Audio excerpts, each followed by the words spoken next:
എല്ലാ കൂട്ടുകാർക്കും നല്ലൊരു ദിവസം ആശംസിച്ചുകൊണ്ട് നമുക്ക് നേരെ രേവതിയുടെ സച്ചിയുടെ നാളത്തെ നല്ലൊരു വിശേഷം കേട്ടാലോ. ആദ്യമായി കാണുന്നവരാണെങ്കിൽ ചാനൽ ഇഷ്ടപ്പെട്ട ഒന്ന് സബ്സ്ക്രൈബ് ചെയ്യാൻ മറക്കരുതേ.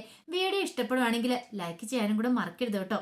നമ്മുടെ മുന്നോട്ടുള്ള യാത്രയിൽ നിങ്ങളുടെ സപ്പോർട്ട് ലൈക്കുമാണ് നമുക്ക് ഏറ്റവും കൂടുതൽ പ്രചോദനമായി മാറിക്കൊണ്ടിരിക്കണേ. നമുക്ക് നേരെ വിശേഷത്തിലേക്ക് പോയാലോ. അങ്ങനെ നാളത്തെ വിശേഷത്തിൽ നമ്മൾ കാണുന്ന സച്ചി ആകെപ്പാടെ ടെൻഷനായിട്ട് വീട്ടിലേക്ക് വന്ന് കയറുവാണ്. ഈ സമയം ചന്ദ്രമതി അവിടെ ഇരിക്കുന്നുണ്ടായിരുന്നു. ചന്ദ്രമതിക്കാണെങ്കിൽ സച്ചിയുടെ വരവ് ഒട്ടും കൂടെ പിടിച്ചില്ല. വന്ന ഉടനെ സച്ചിയോട് പറഞ്ഞു, നീ എന്ത് പരിപാടിയാടാ കാണിച്ചെന്ന് ചോദിക്കുകയാണ്. എന്ത് പരിപാടിയാ കാണിച്ചേ? നിന്നോട് ആരാ പറഞ്ഞ മുറി പൂട്ടിയിട്ട് പോകാനായിട്ടോ? ഹോ, അതാണ് കാര്യം. മുറി തുറന്നിട്ടിട്ട് പോകേണ്ട ഒരു കാര്യമില്ല. കാരണം മറ്റൊന്നുമല്ല, ഞാൻ ഇവിടെ നിന്ന് ഇറങ്ങി പോയി കഴിഞ്ഞ ഉടനെ അവിടെ മുറിയിലേക്ക് സ്ഥാനം പിടിക്കാനായിട്ട് ആൾക്കാര് ക്യൂ നിൽക്കുമല്ലേന്ന് ചോദിക്കാം. നീ എന്തൊക്കെയാ സച്ചി പറയണേ? നിന്റെ അനുജനല്ലേ ശ്രീകാന്ത് വർഷം അവിടെ കിടന്നോർത്ത് എന്താ കുഴപ്പമിരിക്കണേ? 2 ദിവസത്തേന് നിന്നോട് ആ മുറി ചോദിച്ചിട്ടല്ലേ അവിടെ കയറിയെന്ന് ചോദിക്കുക. പിന്നെ 2 ദിവസം, ഒരു ദിവസമൊക്കെ മതി. ആദ്യ രാത്രി 2-3 ദിവസം അതിന്റെ ആവശ്യമൊന്നുമില്ല.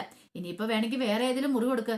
അല്ല, അവര് മുറി കയറി കഴിയുമ്പോൾ ഞാനും എന്റെ ഭാര്യയും പുറത്ത് കിടക്കണോ? അതിന്റെ കാര്യമുണ്ടോന്ന് ചോദിക്കും. ഇത് കേട്ടാൻ ചന്ദ്രമതി പറഞ്ഞു, നിന്നോട് പറഞ്ഞിട്ടൊന്നും ഒരു കാര്യമില്ല. സ്വന്തം അനുജന് വേണ്ടിട്ട് ആ മുറി പോലും നിനക്ക് വിട്ടുകൊടുക്കാൻ പറ്റില്ലല്ലേന്ന് ചോദിക്കണം. അതിന് ഞാൻ മാത്രമല്ലേ ഇവിടെയുള്ളേ, വേറെ എല്ലാരും ഇല്ലേ? അവരോട് പറ. എന്നോട് മാത്രം ഇത് പറയേണ്ട വല്ല കാര്യമുണ്ടോ എന്ന് ചോദിക്കുകയാണ്. ചന്ദ്രമതി നിന്നോട് പറഞ്ഞ് എന്നെ വേണം പിടിച്ചിട്ട് തല്ലാൻ എന്നൊക്കെ പറയാണ്. അപ്പോഴേക്കും ശ്രുതിയും കൂടെ മുറിക്കകത്ത് നിങ്ങളുടെ അരികെ വരുവാണ്. പെട്ടെന്ന് ചോദിച്ചു, എന്താമ്മ എന്താ കാര്യം ചോദിക്കുകയാണ്. ഇവൻ പറഞ്ഞു കേട്ടോ, ഇവൻ ആ മുറി വിട്ടുകൊടുക്കാൻ പറ്റില്ലെന്ന്, ഇവൻ ആ മുറി തുറക്കില്ലെന്ന്. ശ്രുതി പറഞ്ഞു, എന്ത് പരിപാടി സച്ചി നീ കാണിക്കണേ? മോശപ്പെട്ട പരിപാടിയല്ലേ കാണിക്കണേ? നിനക്കെന്താ ആ മുറി ഒന്ന് തുറന്നു കൊടുത്താൽ എന്താ കുഴപ്പമിരിക്കണേ? അവരവിടെ 2 ദിവസത്തല്ലേ ചോദിച്ചിട്ടുള്ളൂ. ഓ, നിനക്ക് ഇത്ര വലിയ സ്നേഹം അനുജനോട്. അന്ന് ഒരു കാര്യം ചെയ്യാ, നീ തന്നെ ആ മുറി അങ്ങ് ചെന്ന് നീ തന്നെ മുറി തുറന്നു കൊടുക്കുക. അതെ, എന്റെ മുറിയല്ല, നീ കിടക്കുന്ന മുറിയെ. ആ സമയം ശ്രുതി പറഞ്ഞു, അപ്പൊ ഞങ്ങളോ? നിങ്ങൾ എവിടെയെന്ന് വെച്ചാൽ കിടന്നു. ഇപ്പൊ ഞങ്ങൾ ടെറസിന്റെ മുകളിലല്ലേ ഇന്നലെ കിടന്നേ, അതുപോലെ നിങ്ങളും പോയി കിടന്നു. അതെ, ഞങ്ങൾക്ക് മാത്രമല്ല ഇത് പറഞ്ഞിട്ടുള്ള കാര്യം. ഇത് കേട്ട് കഴിഞ്ഞപ്പോഴത്തേനും ശ്രുതിയും പരസ്പരം നോക്കുകയാണ്, ഒന്നും മിണ്ടാ നിൽക്കുകയാണ്. ഈ സമയത്താണ് അങ്ങോട്ടേക്ക് രേവതി വരുന്നത്.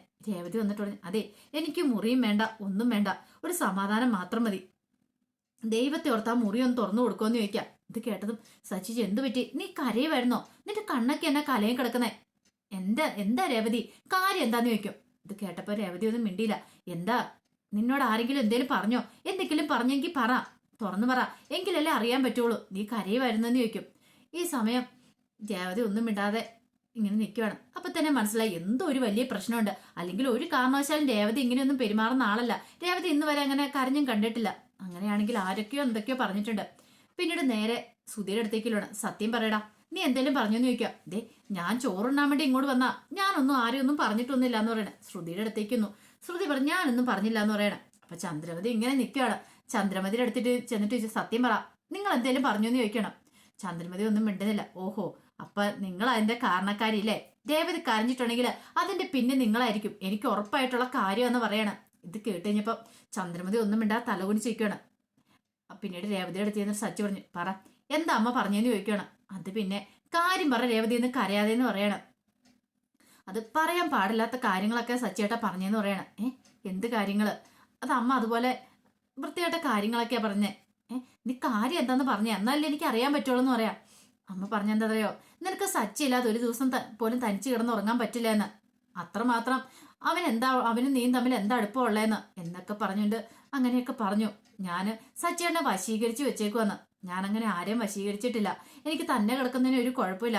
പക്ഷേ എങ്കിൽ അമ്മ അങ്ങനെയൊക്കെ പറഞ്ഞു കഴിഞ്ഞപ്പം ഒന്നുമല്ലേലും ഞാനൊരു സ്ത്രീയല്ലേ, എന്റെ മനസ്സിന് വേദന ഉണ്ടാകത്തില്ലെന്ന് ചോദിക്കാം. ഇത് കേട്ടോ സച്ചിക്ക് ദേഷ്യം വന്നു. സച്ചി അങ്ങോട്ട് തിരിഞ്ഞു. ഈ സംസാരം കേട്ടാണ് രവീന്ദ്രൻ പുറത്തു പോയിട്ട് അങ്ങോട്ട് വരുന്നത്. രവീന്ദ്രൻ ഒരു നിമിഷം സ്റ്റക്കായിട്ട് വാതൊക്കെ തന്നെ നിൽക്കുകയാണ്. ഭാര്യയുടെ നാവിൽ നിന്ന് കേൾക്കാൻ പാടില്ലാത്ത പല കാര്യങ്ങളുമാണ് അവൾ പറഞ്ഞിരിക്കുന്നത്, പറയാൻ പാടില്ലാത്ത. ഇതെല്ലാം കേട്ടപ്പോൾ രവീന്ദ്രൻ അകത്തേക്ക് കയറണോ പുറത്തേക്ക് പോകണമെന്നോ അറിയാൻ പറ്റാത്തൊരവസ്ഥയില്. പിന്നീട് സച്ചി നേരെ രവീന്ദ്രൻ്റെ അടുത്ത് എന്നിട്ട് ചോദിച്ചു, രവീന്ദ്രൻ്റെ അടുത്തല്ല, ചന്ദ്രമതിയുടെ അടുത്തേക്ക് എന്നിട്ട് പറഞ്ഞു, ദേ കൊള്ളാട്ടോ, അമ്മ ഒരു സ്ത്രീയല്ലേ, ഒരു സ്ത്രീയുടെ വായിന്ന് വരുന്ന വാക്കുകളാണോ അതും സ്വന്തം മരുമോളോട് ഇങ്ങനെ പറയാൻ കൊള്ളാവുന്നതാണോ? എന്നിട്ട് അമ്മ എന്തൊക്കെയാ പറഞ്ഞെന്ന് ചോദിക്കും. ഇത് കേട്ടാൻ ചന്ദ്രമതി ഒന്നും മിണ്ടിയില്ല. അല്ല, അമ്മയുടെ വായിക്കെത്തുന്ന ഇപ്പൊ നാക്കിറങ്ങി പോയോ? നിനക്ക് നാണമില്ല ഇങ്ങനെയൊക്കെ പറയാനായിട്ട്? അവളോട് പെണ്ണന്ന് പരിഗണന കൊടുത്തോ? നിങ്ങൾ ഈ പ്രായം കഴിഞ്ഞിട്ടൊക്കെ വന്നാലേ എങ്കിലും ഇങ്ങനെയൊക്കെയാണോ പെരുമാറണ്ടേ? ഇങ്ങനെയൊക്കെയാണോ പറയേണ്ടിരുന്നേ? നിനക്ക് മാന്യമായിട്ട് സംസാരിച്ചാൽ എന്തായിരുന്നു കുഴപ്പം? കൊള്ളാം, എന്താണെങ്കിലും നല്ല കാര്യം എന്ന് പറയണം. സച്ചിക്ക് സഹിക്കാൻ പറ്റുന്നതിൽ അപ്പുറമായിരുന്നു. അവളായതുകൊണ്ട് സഹിച്ചു ക്ഷമിച്ചിവിടെ നിൽക്കുന്നു. വേറെ ഏതെങ്കിലും പെണ്ണുങ്ങളായിരുന്നെങ്കിൽ ആ സെക്കൻഡിൽ അമ്മയുടെ കർണം തീർത്തൊന്ന് പൊട്ടിച്ചേനം. പക്ഷെ അവള് ചെയ്യാത്ത അവളുടെ മര്യാദ കൊണ്ടാ. പക്ഷെ അവൾ ഇനി ചെയ്യില്ല എന്നും വേണ്ട. കാരണം സഹി കേട്ടിട്ടുണ്ടെങ്കിൽ അവൾ ഇനി മിക്കവാറും അത് ചെയ്തെന്നിരിക്കും. അമ്മയായിട്ടത് വാങ്ങിച്ച് കെട്ടരുത് എന്ന് പറയണം. ചന്ദ്രമതി പറയാം, അതിന് മാത്രം ഞാനൊന്നും പറഞ്ഞില്ല. ദേ ഒരക്ഷരം മിണ്ടിപ്പോയേക്കരുത്. അമ്മയായതുകൊണ്ട് ഞാൻ സഹിച്ചു. ഇല്ലെങ്കിൽ ഇപ്പൊ വേറെ ആരാണെങ്കിലും എന്റെ കൈ അവരുടെ കരണത്ത് പതിഞ്ഞാനും. അത്രമാത്രം സഹിച്ച് ക്ഷമിച്ചാ മുന്നോട്ട് പോയിക്കൊണ്ടിരിക്കുന്നത്. എല്ലാത്തിനും ഒരു പരിധി ഉണ്ടെന്ന് പറയണം. പിന്നീട് സച്ചി എന്നിട്ട് കഥ അങ്ങോട്ട് തുറന്നു. കഥ തുറന്ന് കീ അങ്ങ് എറിഞ്ഞു കൊടുത്തു. ആരെ വെച്ച് കിടത്തുവോ നിർത്തുവോ എന്ത് വെള്ളം ചെയ്യുക, പട്ടിനും പൂച്ചനെ ആരെ വെള്ളം കയറ്റി കിടത്തിക്കോ. പക്ഷെ ഒരു കാര്യമുണ്ട്, മേലാല് ഇനി ഇതുപോലത്തെ വർത്താനം നാവിൽ നിന്ന് വീണ് പോയേക്കല്ല. ഞാൻ അമ്മയാന്ന് ഞാൻ നോക്കത്തില്ല എന്ന് പറയാണ്. അങ്ങനെ പറഞ്ഞ് തിരിയുമ്പോഴാണ് രവീന്ദ്രൻ അവിടെ നിൽക്കുന്നുണ്ട്.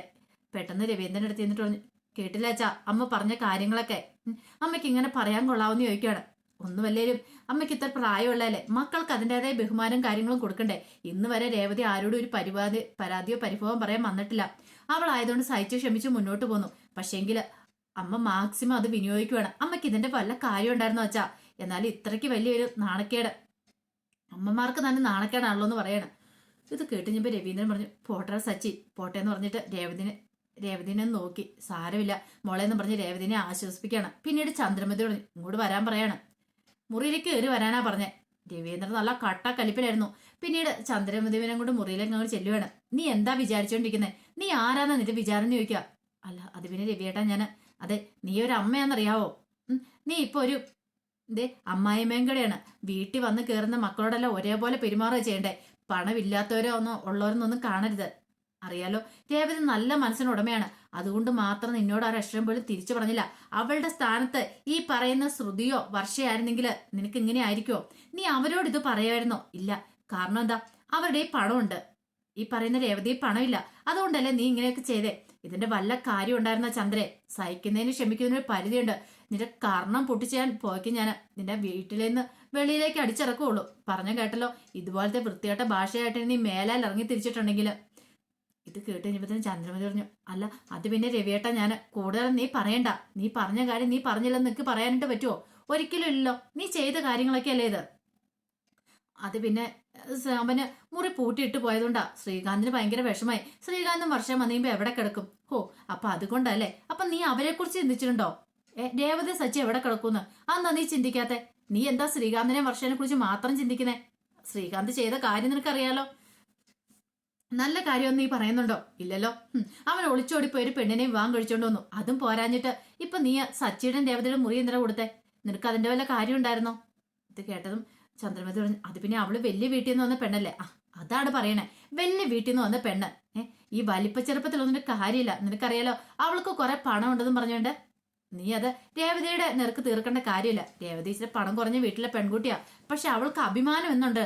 നീ അവളുടെ അഭിമാനത്തെയാണ് ചോദ്യം ചെയ്തിരിക്കുന്നത്. അത് നീ മനസ്സിലാക്കണമെന്ന് പറയണം. ഇത് കേട്ടുകഴിഞ്ഞപ്പം ചന്ദ്രമതി പറഞ്ഞു, അല്ല അത് പിന്നെ രവിയേട്ടാ നീ കൂടുതലൊന്നും പറയണ്ട. ഒരു കാര്യം ഞാൻ പറഞ്ഞേക്കാം, മര്യാദയാണ് മര്യാദ. നിനക്ക് ഇവിടെ ജീവിക്കാം. അല്ലാതെ ഇനി ഇതുപോലത്തെ ഉള്ള തരവഴിത്തരങ്ങളും കാണിച്ചുകൊണ്ട് വരാനാണെങ്കിൽ നിന്നെ ഇവിടെ വെച്ച് ഉറപ്പിക്കാൻ എനിക്ക് പറ്റില്ല. പറഞ്ഞു കേട്ടല്ലോ, നിനക്ക് ഈ വീടിന് പുറത്തായിരിക്കും സ്ഥാനം. നീ ഇങ്ങോട്ട് വരാൻ പറയണം എന്ന് പറഞ്ഞ് ചന്ദ്രമതിനെ കൂട്ടിക്കൊണ്ട് അങ്ങോട്ട് പോകണം. ഞാൻ ചില തീരുമാനങ്ങളൊക്കെ എടുത്തിട്ടുണ്ടെന്ന് പറയണം. പിന്നീട് ചന്ദ്രമതിയോട് പറഞ്ഞു, എല്ലാരെയും വിളിക്കാൻ പറയണം. അങ്ങനെ ചന്ദ്രമതി പോയി സുധീനെ രേവതിനെ സച്ചിനൊക്കെ വിളിച്ചോണ്ട് വരുവാണ്. അങ്ങനെ അവിടെ എല്ലാവരും ഇരുന്ന് കഴിഞ്ഞപ്പോൾ രവീന്ദ്രൻ പറഞ്ഞു, എനിക്ക് ചില കാര്യങ്ങളൊക്കെ പറയാനുണ്ട്. ആദ്യം തന്നെ ഞാൻ രേവതി മോളോട് ക്ഷമ ചോദിക്കുക. ഇവളെന്തേലും തെറ്റ് പറഞ്ഞിട്ടുണ്ടെങ്കിൽ എൻ്റെ ഭാഗത്തുനിന്ന് ഞാൻ ക്ഷമ ചോദിക്കുക. കാരണം പറയാൻ പാടില്ലാത്ത കാര്യങ്ങളൊക്കെ ഇവള് പറഞ്ഞെന്നറിയാം. പെട്ടെന്ന് രേവതി പറഞ്ഞു, വേണ്ട അച്ഛാ, എനിക്കറിയാം മോളുടെ മനസ്സ് എത്രമാത്രം വേദനിച്ചിട്ടുണ്ടെന്ന് എനിക്കറിയാം. കാരണം ഈ വീട്ടിലെ ജോലികളും ചെയ്ത് ആരോടും ഒരു പരാതിയും പരിഭവം പറയാതെ പോയിക്കൊണ്ടിരിക്കണം. പക്ഷെ ആ സമയത്ത് ഇങ്ങനെ കേട്ട് കഴിയുമ്പോഴത്തേനും ആരാണെങ്കിലും പ്രതികരിച്ചു പോകും. പക്ഷെ മോള് അത് പ്രതികരിച്ചില്ല, കരഞ്ഞു തീർക്കുകയോ ചെയ്തേ. എനിക്കറിയാന്ന് പറയാം. പിന്നീട് രവീന്ദ്രൻ പറഞ്ഞു, ഞാൻ ചില കാര്യങ്ങളൊക്കെ തീരുമാനിച്ചു. ഇപ്പൊ ഈ വീട്ടിലെ മെയിൻ പ്രശ്നം എന്താ? മുറിയില്ലാത്തല്ലേന്ന് ചോദിക്കുകയാണ്. ഇത് കേട്ട് കഴിഞ്ഞപ്പോഴത്തേനും സുധി പറഞ്ഞു, മുറിയില്ലാത്ത പ്രശ്നത്തിന് അവൻ 2 ദിവസം ആ മുറി കൊടുത്താൽ തീരാവുന്നല്ലേ ഉള്ളൂ. അതിനിപ്പം ഇത്രമാത്രം പ്രശ്നം ഉണ്ടാക്കണമായിരുന്ന കാര്യം ഉണ്ടായിരുന്നു അച്ഛാ. ഇത് കേട്ട് കഴിഞ്ഞപ്പം സച്ചി പറഞ്ഞു, ഓഹോ അപ്പൊ ഞാൻ മുറി കൊടുക്കണോ അല്ലേ? അപ്പൊ നിനക്ക് കൊടുത്താൽ കുഴപ്പമില്ല, നീയല്ലേ ഒളിച്ചോടി പോയവന് എന്ന് പറയണം. ഒളിച്ചോടിപ്പോയി? ഞാൻ എങ്ങോട്ട് ഒളിച്ചോടി പോയിട്ടൊന്നുമില്ല സുധി പറയണം. ഒളിച്ചോടി പോകണ്ട, പണം എടുത്തോണ്ട് നീ ഒളിച്ചോടി പോയില്ലേ? നീ അത് ചെയ്തവനല്ലേന്ന് ചോദിക്കുകയാണ്. അപ്പൊ നിനക്ക് മുറി കിടക്കാനുള്ള അവകാശം ഇല്ലെന്ന് പറയണം. ഇത് കേട്ടതും ശ്രുതി പറഞ്ഞു, അതെ എന്റെ ഭർത്താവ് പണം എടുത്തോണ്ട് പോയെന്നുള്ള ശരി തന്നെ എന്നും പറഞ്ഞുകൊണ്ട് കുറ്റപ്പെടുത്തേണ്ട കാര്യമില്ല. അത് കുറെ കാലമായി ഞാൻ കേൾക്കാൻ തുടങ്ങിയിട്ട്. സച്ചി എന്താ കാണിച്ചേ? സച്ചി ജോലി ഉണ്ടെന്ന് പറഞ്ഞുകൊണ്ട് അതിലൂടെ കറങ്ങി തിരിഞ്ഞ് നടന്നല്ലേന്ന് ചോദിക്കും. ഇത് കേട്ടപ്പോ രേവതിക്ക് സഹിക്കോ? രേവതി പറഞ്ഞു, സച്ചിയുടെ ജോലി ഉണ്ടായിരുന്നു, സച്ചിയുടെ മാന്യമായിട്ട് ജോലിക്ക് പോകുന്നുണ്ടായിരുന്നു, അല്ലാതെ പാർക്കിൽ അവിടെ എവിടെയും പോയി ഇരിക്കുന്നു അല്ലായിരുന്നു പറയണം. ഇത് കേട്ടതും സുധിയുടെ മനസ്സിലൊന്ന് കൊണ്ടു.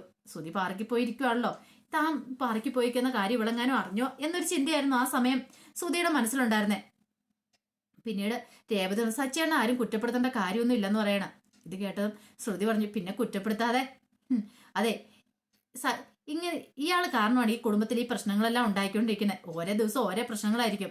ഇന്നിപ്പോൾ മുറിയുടെ പ്രശ്നമാണെങ്കിൽ നാളെ മറ്റൊരു പ്രശ്നമായിരിക്കും. എത്രയെന്ന് വെച്ചാൽ സഹിച്ച് ക്ഷമിച്ച് മുന്നോട്ട് പോകുന്നേ എന്ന് പറയാണ്. അവസാനം സച്ചി പറഞ്ഞു, ആര് സഹിച്ച് ക്ഷമിച്ചൊന്നും മുന്നോട്ട് പോകണ്ട, നിൽക്കാൻ പറ്റുന്നവർ നിന്നാൽ മതി, ഇല്ലാത്തവർക്ക് പുറത്തേക്ക് പോവാം, ആരും ഇവിടെ കയ്യിലും കാലിലൊന്നും പിടിച്ചിട്ടില്ലെന്ന് പറയാം. ഇത് കേട്ടിഞ്ഞപ്പം സുധി പറഞ്ഞു, അതെ അങ്ങനെ ഞങ്ങൾ പോകാനായിട്ടും കൊണ്ട് ഉദ്ദേശിച്ചിട്ടില്ല എന്ന് പറയണം. അങ്ങോട്ടും ഇങ്ങോട്ടും പറഞ്ഞ് ഒന്നും രണ്ടും പറഞ്ഞ് വഴക്കായി. അവസാനം സച്ചി സുധി തമ്മിൽ കയ്യാങ്കളി വരെ എത്തി. പെട്ടെന്ന് രവീന്ദ്രൻ ദേഷ്യം വന്നു. രവീന്ദ്രൻ പറഞ്ഞു, ഒന്ന് നിർത്തുന്നുണ്ടോ എന്ന് ചോദിക്കുകയാണ്. ഞാൻ നിങ്ങളെ ഒരു കാര്യം പറയാൻ വേണ്ടി വിളിപ്പിച്ചിരിക്കുന്ന, അല്ലാതെ ഇവിടെ കിടന്ന തമ്മിൽ തല്ലുണ്ടാക്കി അടികൂടി പിരിയാനല്ലെന്ന് പറയാണ്. ഞാൻ പറയാമെന്ന കാര്യം, ഇന്ന് മുതൽ ഞാനും ചന്ദ്രമതി ഹാളിലായിരിക്കും കിടക്കണേന്ന് പറയാണ്. ഇത് കാണാൻ ചന്ദ്രമതി ഒരു നിമിഷം ഞെട്ടിപ്പോയി. ഹാളിലോ? അതെ, നമ്മൾ 2 ഹാളില്. ഇത്രയും വയസ്സും പ്രായമൊക്കെ ആയില്ലേ, ഇനി നമുക്ക് ഹാളിൽ കിടന്നാൽ മതി, മക്കളും മുറി എടുത്തോട്ടെ. അപ്പം മുറിയുടെ പ്രശ്നങ്ങൾ അങ്ങ് തീർന്നില്ലേന്ന് ചോദിക്കാം. അല്ല, അത് പിന്നെ രവിയേട്ട ഹാളിൽ കിടക്കാന്ന് പറഞ്ഞാൽ ഞാൻ പറയുന്ന കാര്യം അതങ്ങ് തീരുമാനിച്ചാൽ മതി. ഇനി പറയുന്നൊരു മാറ്റവും ഇല്ല, പറയുന്ന കൂടെ അനുസരിച്ചാൽ മതി, ഹാളിൽ കിടന്നാൽ മതി എന്ന് പറയണം. പെട്ടെന്ന് രേവതി പറഞ്ഞു, വേണ്ട അച്ഛാ, ഹാളിൽ കിടക്കണ്ട, അച്ഛന് വയ്യായികയൊക്കെ ഉണ്ടല്ലേ. ഇത് കേട്ടപ്പോൾ തന്നെ സച്ചിൻ പറഞ്ഞു, വേണ്ട അച്ഛാ, ഹാളിൽ കിടക്കണ്ടെന്ന് പറയണം. എന്റെ തീരുമാനം ഇത്. ചന്ദ്രമതി, നീ പോയി പായൊക്കെ എടുത്തുണ്ടോ, ഇവിടെ പായിട്ട് ഇവിടെ കിടന്നാൽ മതി, അല്ലാതെ ഇനി മുറിക്കകത്ത് കയറി കിടക്കേണ്ട കാര്യമൊന്നുമില്ല, മക്കളും മുറി ഉപയോഗിച്ചാൽ മതി എന്ന് പറയണം. ചന്ദ്രമതിക്ക് ആകെപ്പാടൊരു അടി കിട്ടിയ അവസ്ഥയെ പോയി. എന്ത് ചെയ്യണമെന്ന് അറിയില്ല, ചന്ദ്രമതി നിൽക്കുകയാണ്. അപ്പൊ അതിന്റെ വിശേഷങ്ങളൊക്കെയാണ് നമ്മൾ കാണാൻ പോകുന്നത്. ഇതിന്റെ ബാക്കി വിശേഷങ്ങളുമായിട്ട് നാളെ ഉച്ചയ്ക്ക് വരാട്ടോ. അപ്പൊ എല്ലാവരും മറക്കാതെ കയറി കാണണേ. അപ്പൊ വൈകുന്നേരത്തെ വിശേഷമാണ് ഞാൻ ഉച്ചയ്ക്ക് ഇടുന്ന നാളത്തെ വിശേഷം എന്ന് പറഞ്ഞുകൊണ്ട്.